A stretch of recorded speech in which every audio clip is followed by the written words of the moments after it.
All right, everybody, we are back with episode number 4 of the front person tier list, in which we will rank the very best and worst front people in all of rock and metal. The first one we have today in our front person tier list is Patrick Stump of Fall Out Boy. The first thing is, I'm not even really sure that you can call Patrick Stump the frontman. I would say he is the vocalist of Fall Out Boy, but I would say that he's one of the rare examples where the front person is not the vocalist. I would say that Pete Wentz is probably the frontman of Fall Out Boy. Regardless, we got to say, the king of 2000s headwear.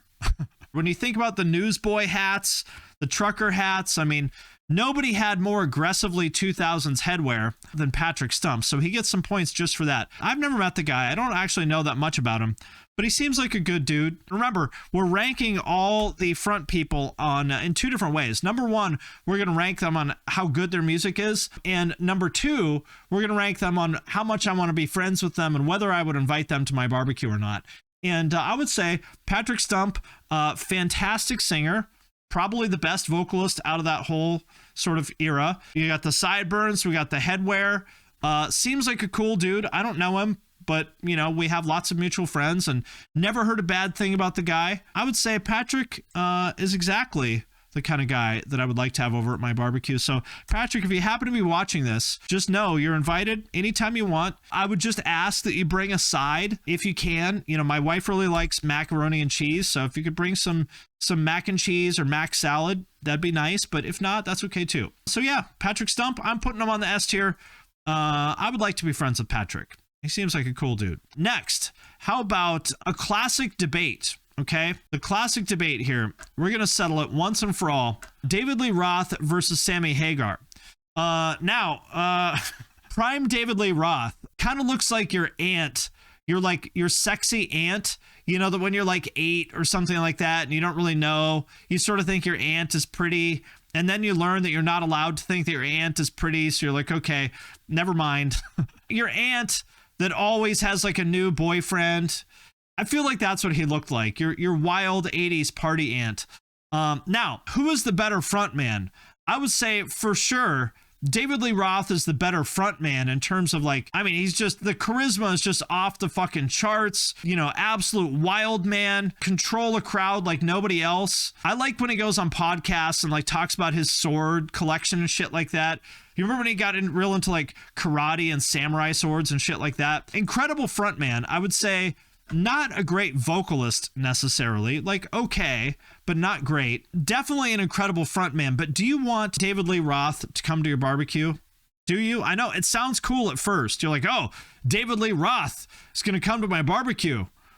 Hell yeah. But now wait a minute. Do you really think so?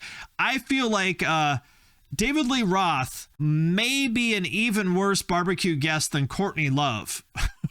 Because I feel like Courtney Love, if she's having a good day, she probably could be cool. But David Lee Roth, I feel like no matter what, is just going to do something irritating and try way too hard.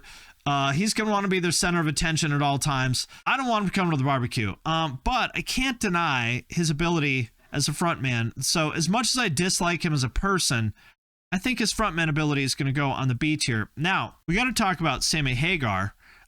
Which, controversial opinion, I actually like Van Hagar better than I like Van Halen. Even though, objectively speaking, David Lee Roth era Van Halen is probably better, I think. I don't know, just something about Sammy Hagar that I really love. I mean, look at this. He's got his Cabo shirt. I don't even drink tequila, but seeing this makes me want to start drinking tequila. Yeah, Sammy Hagar is just rock and roll Jimmy Buffett. Exactly. Everything about Sammy Hagar is just the person that I want to be when I get to be, 55 or 60. I just want to be that chill boomer that wears shorts all the time. Yeah, Turbo Dan energy. Yes. I'll tell you what. I feel like Sammy Hagar is going to be the absolute best barbecue guest you have ever imagined. Like, imagine what Sammy Hagar would bring to the barbecue. Number one, he's going to bring you a whole bunch of his tequila, which I don't drink, but that's cool of him. He's probably got to be the best griller on the planet, right? Yeah, crazy ribs, exactly. Here's what's going to happen. He shows up to your barbecue. He just gives you that look. You're at the grill. he would walk over to the grill and just give you that look. And he wouldn't have to say anything. He would just be like, it's all yours, buddy. You would just give him the grill and he would work his magic. You put your arm around him and he would say, Sammy, I got to tell you, this is the best goddamn hamburger I've ever had in my entire life. And he would just give you a little fist bump and then he'd take a shot of tequila and he'd be like, I like this guy. So yeah, those are my thoughts on Sammy Hagar. I actually prefer, like, let's take a quick listen here. This is a controversial one, but my favorite Van Halen song. This is my favorite Van Halen song. Summer Nights. This is my favorite one. What a chill boomer anthem. Me and the boys want to make some noise.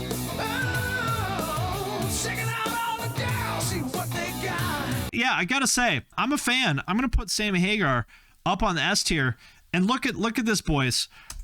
Our barbecue is starting to shape up, right? We got Patrick Stump. We got Sammy Hagar.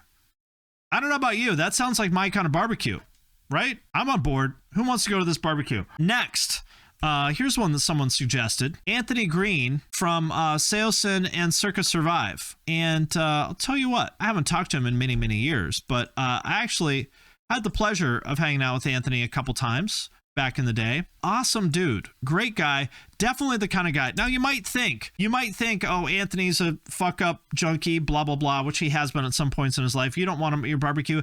I disagree. I'll tell you what, the first time I met Anthony Green, they stayed at our house. I think it was 2004, 2005. They got there at like 10:30 a.m.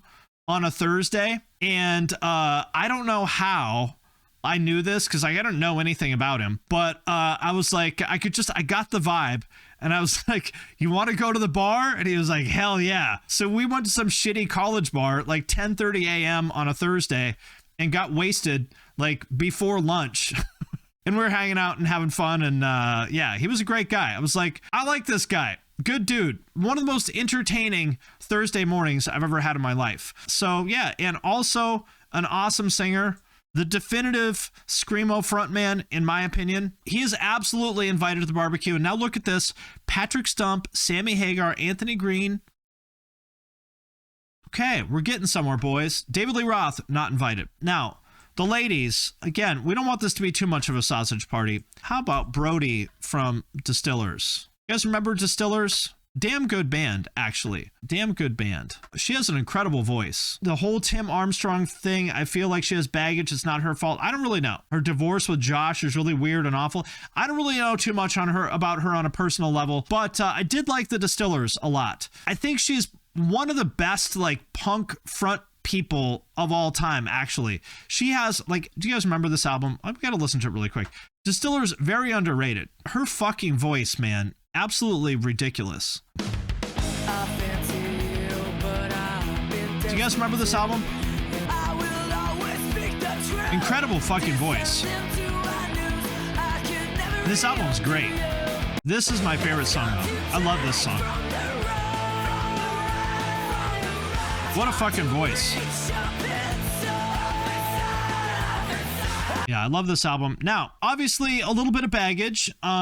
You know, some relationships that maybe didn't go so well. But I'll tell you what, I feel like I'm willing to invite Brody to the barbecue. I feel like, you know, it's not her fault that she got burned by a couple of shitty dudes and bands. We'll cautiously allow her at the barbecue, but I feel like she's the type of person that probably if she's around shitty people, maybe it brings out the worst in her. But this is gonna be a chill barbecue.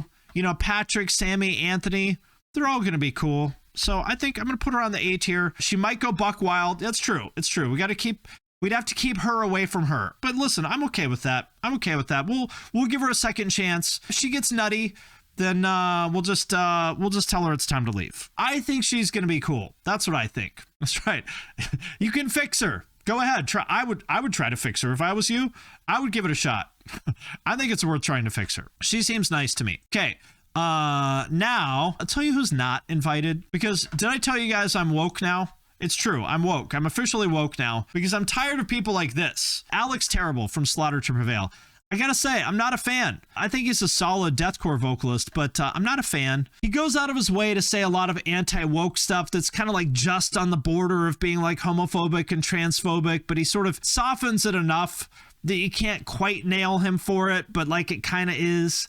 You know, so he just seems like kind of a dumbass. He made this post. He says, 4 rules of real men. First one, the real man eats woman pussy he likes. Second one, the real man eats food with his own hands. Third one, the real man does sport, especially combat sport. And the final one, the real man listen to metal music. Like, oh God. The most progressive Russian. He also had a tattoo. I guess he got it covered up. But he had this tattoo here, which is a black sun, which is like a straight up Nazi symbol, which he claims was like, oh, I was just hanging out with these people years ago and I didn't know what it meant, which might be true.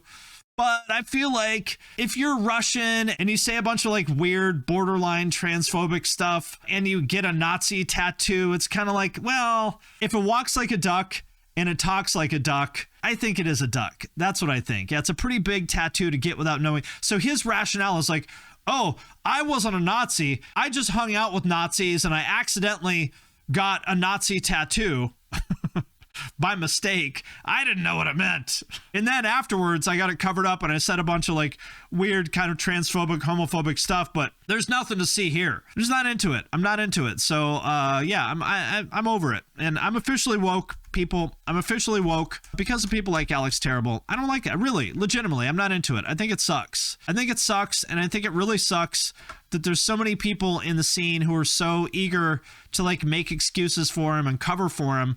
I'm not into it. I think it sucks. Let's say that he really isn't like a Nazi. You know, let's say he really just did sort of accidentally get this tattoo years ago. At worst, he's a Nazi. At best, he's just kind of a dipshit. I'm going to put him on the F tier. I don't want these sort of like loudmouth dipshits that would sort of like go out of their way to say like offensive, edgy shit at the barbecue and ruin the vibe. You know what I mean? Yeah, he would scream at everyone eating a vegan burger. That's what he would do, exactly. I wouldn't want some giant meathead at the barbecue challenging people to wrestling matches and talking about how Fight Club is the best movie. Exactly.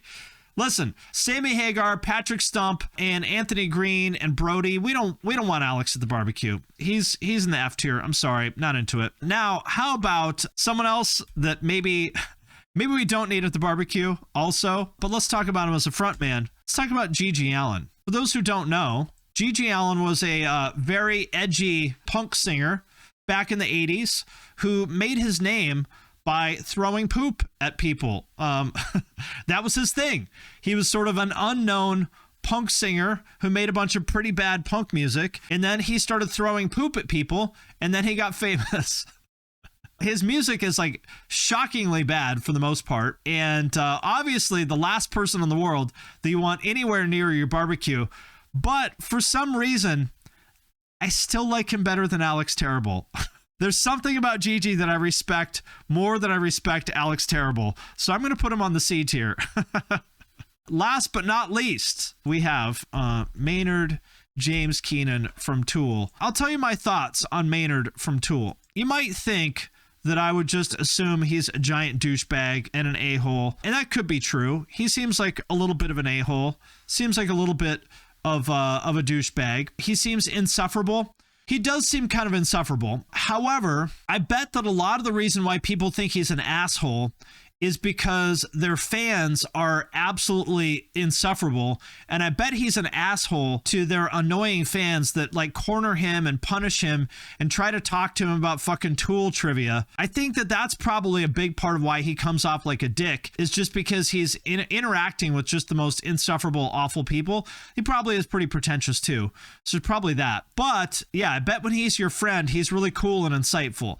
That's what I think. I feel like he would critique Sammy Hagar's grilling technique under his breath. That could be true too. He would bring artisanal burger buns with no burgers and his own wine. He would bring some wine. I don't know that he would be like my favorite person at the barbecue, but he could at least talk about jujitsu. I don't actually think he's that great of a front man, but you know, really what we care about is whether we'd invite him to the barbecue. I'm going to put him on the A tier. Same as with like Brody. I think he's invited.